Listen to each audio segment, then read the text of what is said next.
Market আজ আবারও ফল করার কারণে অনেকেই মানসিকভাবে ভেঙে পড়েছেন, অনেকে হতাশ হয়ে পড়েছেন। কেউ কেউ আমাদেরকে রিকোয়েস্ট পাঠিয়েছেন ডেইলি একটি করে অন্তত পোস্ট করার জন্য। অনেকেই জানতে চেয়েছেন মার্কেট কী কারণে ফল করলো, মাসখানেকের মধ্যে মার্কেট ভালো হবে কি না, এ ধরনের কোশ্চেন আপনাদের কাছ থেকে পেয়েছি। আজ আমরা মার্কেট নিয়ে সংক্ষেপে আলোচনা করব। আলোচনাটির শুরুতেই সবাইকে রিকোয়েস্ট করব ডিসক্লেমার অংশটি আপনারা ভালো করে পড়ে নেবেন। পুঁজিবাজার ঝুঁকিপূর্ণ।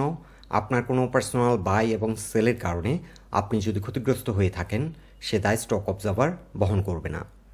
শুরুতেই দেখে নেব আজকের মার্কেট চিত্র এক নজরে। আজকের দিন শেষে সূচক নেগেটিভ ছিল 40 পয়েন্ট, টার্নওভার হয়েছে প্রায় 580 কোটি টাকা। লেনদেন হওয়া কোম্পানিগুলোর মধ্যে দর বৃদ্ধি পেয়েছে 72টি কোম্পানির শেয়ারের দর, বিপরীতে দর কমেছে 310টি কোম্পানির শেয়ারের দর, আর অপরিবর্তিত ছিল 28টি কোম্পানির শেয়ারের দর। আজকের দিনে মার্কেট ক্যাটালিস্ট হিসেবে যে কোম্পানিগুলো রোল প্লে করেছে, অর্থাৎ সূচকে অতিমাত্রায় নেগেটিভ কন্ট্রিবিউট করেছে যে কোম্পানিগুলো, তার মধ্যে অন্যতম হলো Robi, Walton, Beacon Pharma, Best Holding, AB Bank, BRAC Bank, GPS Ispat, ICB, United Power এবং আইএফআইসি ব্যাংক। লক্ষ্য করা যাচ্ছে এই 10টি কোম্পানি সূচকে প্রায় 20 পয়েন্ট নেগেটিভ কন্ট্রিবিউট করেছে। এছাড়া বরাবরের মতোই ফার্মাসিউটিক্যালস, ইঞ্জিনিয়ারিং, টেক্সটাইল এবং ফুড অ্যান্ড অ্যালাইড, এই 4টি সেক্টর টার্নওভারের দিক থেকে এগিয়ে আছে। প্রথমত একটি কথা বিনিয়োগকারীদের উদ্দেশ্যে বলবো, মার্কেট নিয়ে কিন্তু অনেকেই মানসিকভাবে এখন ভেঙে পড়েছেন এবং অনেকেই কী করবেন বুঝে উঠতে পারছেন না, অনেকেই হতাশার মধ্যে আছেন। তো বস্তুত বর্তমান যে মার্কেট ক্রাশটি, এটি কিন্তু মার্কেট স্পেসিফিক কোনো ফ্যাক্টরের কারণে হচ্ছে না, কিংবা মার্কেট স্পেসিফিক ফ্যাক্টরগুলো যদি কিছুটা নেগেটিভ সেন্টিমেন্ট ক্রিয়েট করেছে, সেগুলো কিন্তু কোনো স্ট্রং রিজন না। যেমন মার্কেট স্পেসিফিক ফ্যাক্টরগুলোর মধ্যে ফ্লোর প্রাইস উঠিয়ে নেওয়া, দেন জেড ক্যাটাগরিতে কিছু কোম্পানিকে ট্রান্সমিট করার কারণে মার্কেট সেন্টিমেন্ট কিছুটা ডিস্টার্ব হয়েছে। সো আমি আপনাদের উদ্দেশ্যে একটি কথাই বলবো, মার্কেট নিয়ে হতাশ কিংবা মার্কেট নিয়ে মানসিকভাবে ভেঙে না পড়ে বরঞ্চ কয়েকদিন মার্কেট দেখা অফ করে রাখুন। এছাড়া আজকে আমরা ভালো মানের কিছু কোম্পানি নিয়েও আলোচনা করব মার্কেট আপডেটের সাথে। টেকনিক্যাল পার্সপেক্টিভ থেকে যদি মার্কেটকে আমরা দেখি, আমরা লাস্ট আপডেটে আপনাদের জানিয়েছিলাম 5980 লেভেলে এসে মার্কেট রেজিস্ট্যান্স ফেস করবে, এবং এই জোনটিতে প্রাইস পয়েন্ট লেভেল কিংবা ইন্ডেক্স লেভেল পয়েন্টে রেজিস্ট্যান্সটি রয়েছে 5980 থেকে 85 লেভেলে। সো মার্কেট মূলত স্ট্রং হবে 5985-র উপর যদি ঘুরে দাঁড়াতে সক্ষম হয় এবং স্ট্রং পজিশন ক্রিয়েট করতে পারে, তাহলে এখান থেকে মার্কেট ভালো করবে এবং বিভিন্ন স্টকগুলো আগের মতো প্লে করবে। মূলত মার্কেট এখন ইমিডিয়েট একটি রেজিস্ট্যান্স ফেস করছে, আর as long as market weekly চার্টে 200 এক্সপোনেনশিয়াল মুভিং অ্যাভারেজের নিচে অবস্থান করছে, অর্থাৎ 6084 পয়েন্টের নিচে অবস্থান করছে, মার্কেট স্লো থাকবে এবং রিকভারি দিতে সময় নেবে। এছাড়া কিছু এক্সটার্নাল ফ্যাক্টর, যেমন ম্যাক্রো ইকোনমিক ফ্যাক্টর, ইন্টারেস্ট বৃদ্ধির কারণে অনেকে হয়তো মার্জিন অ্যাডজাস্ট করে দিয়েছেন। বিশেষ করে যারা ইনস্টিটিউশনাল ইনভেস্টর, আমরা গতদিনও এটা আলোচনা করেছিলাম, অনেকে হয়তো মার্জিন অ্যাডজাস্ট করে দিয়েছেন, কারণ হাই ইন্টারেস্ট রেটে যেহেতু মার্কেটের অবস্থাও খুব একটা ভালো না, সে কারণে অনেকেই মনে করছেন যে মার্জিন ইউজ করে এখন হয়তো খুব একটা ভালো করতে পারবেন না, যার কারণে অনেকে হয়তো মার্জিন অ্যাডজাস্ট করে দিয়েছে, যার কারণে মার্কেট রিকভারি দিতে একটু সময় নিতে পারে। তবে আপনার পোর্টফোলিওতে যদি ভালো মানের কোম্পানি থাকে, কারণ আমরা যে কোম্পানিগুলো স্ট্রং, যাদের বিজনেস মডেল ভালো, এবং যে কোম্পানিগুলো ইনফ্লেশনের কারণে তাদের কোম্পানির প্রোডাক্টের রেট বাড়ালেও তাদের ডিমান্ড কমবে না, সো ওই ধরনের কোম্পানিগুলো সর্ট আউট করে সেগুলো যদি এন্ট্রি নেওয়া যায় কিংবা সেগুলো যদি আপনার পোর্টফোলিওতে থাকে, তাহলে আপনি খুব একটা দুশ্চিন্তার কোনো কারণ নেই।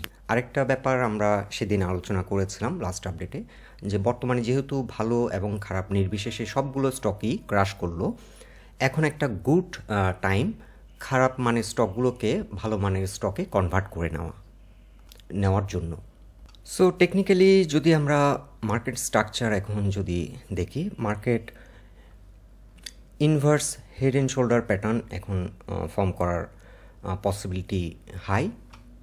মার্কেট যখন একটি স্ট্রাকচার ব্রেক করে, তখন কিন্তু নতুন করে আরেকটি স্ট্রাকচার ক্রিয়েট করে, এটা অনেকটা নদীর ভাঙনের মতো। সো মার্কেট নিয়ে খুব বেশি ওরিড হওয়ার কোনো কারণ নেই। আমরা যেটি বলতে চাইছি, মার্কেটে যা দুর্ঘটনার হয়ে গেছে, এখন আপনার পোর্টফোলিওটা সাজানোর হচ্ছে এখন একটি ভালো সময়।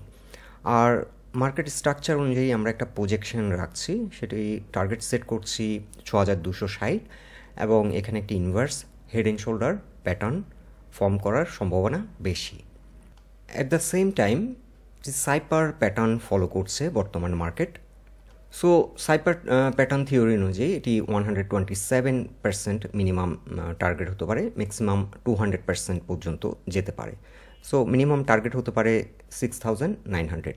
তবে এই স্ট্রাকচারটি ব্রেক করার আগে এখানে হয়তো একটি inverse head and shoulder pattern form করে এটি ব্রেকআউট হতে পারে এবং ব্রেকআউট হলে মার্কেটের গন্তব্য হতে পারে 6900 পর্যন্ত। সো এটি হবে সেকেন্ড টার্গেট। ফার্স্ট টার্গেট আপাতত 6260।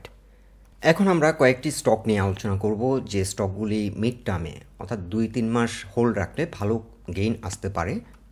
প্রথমে আমরা আলোচনা করব ওরিয়েন্ট ফার্মা। ওরিয়েন্ট ফার্মা আমাদের ফার্স্ট টার্গেট হবে 88। ওরিয়েন্ট ফার্মা রিসেন্টলি তার ট্রেন্ড লাইন ব্রেকআউট করেছে, ব্রেকআউট করে আজ রিটেস্ট করছে। সো এটি যদি আগামীকালকে কিংবা এই সপ্তাহে 70-এর উপর আবার ঘুরে দাঁড়াতে সক্ষম হয় তাহলে ব্রেকআউটটি সাকসেসফুল হবে এবং আমরা যে ফার্স্ট টার্গেট সেট করেছি 88 এই টার্গেটটি অ্যাচিভ করবে বলে আশা করছি। তবে একটু বেশি সময় নিতে পারে, যেহেতু ওভারঅল মার্কেট স্লো, টার্গেটটি অ্যাচিভ করতে হয়তো একটু বেশি সময় নিতে পারে। এবং ওরিয়েন্ট ফার্মার যে টার্গেটটি আমরা সেট করেছি, যাত্রাপথে রেজিস্ট্যান্স ফেস করবে 79.6। যেহেতু এখানে একটি স্ট্রাকচার ব্রেকডাউন করেছে, এই স্ট্রাকচারে কামব্যাক করতে কিছুটা সময় নিতে পারে। সো 79 থেকে রিজেক্ট হতে পারে, রিজেক্ট হয়ে কিছুটা রিট্রেস করে আবার শক্তি নিয়ে এটিকে ব্রেকআউট করবে এবং তার প্রিভিয়াস স্ট্রাকচারে কামব্যাক করলে ওরিয়েন্ট ফার্মা ভালো পারফর্ম করবে এবং এই টার্গেটটি কুইকলি অ্যাচিভ করবে। সো 79.6 পর্যন্ত এই স্টকটি একটু সময় নিতে পারে। তো এটি হচ্ছে আমাদের ফার্স্ট টার্গেট। সেকেন্ড টার্গেট হবে 120। সেকেন্ড টার্গেট নিয়ে আমরা পরে আলোচনা করব। ফার্স্ট টার্গেটটি যখন অ্যাচিভ হবে আমরা সেকেন্ড টার্গেটের একটা প্রজেকশন দেব।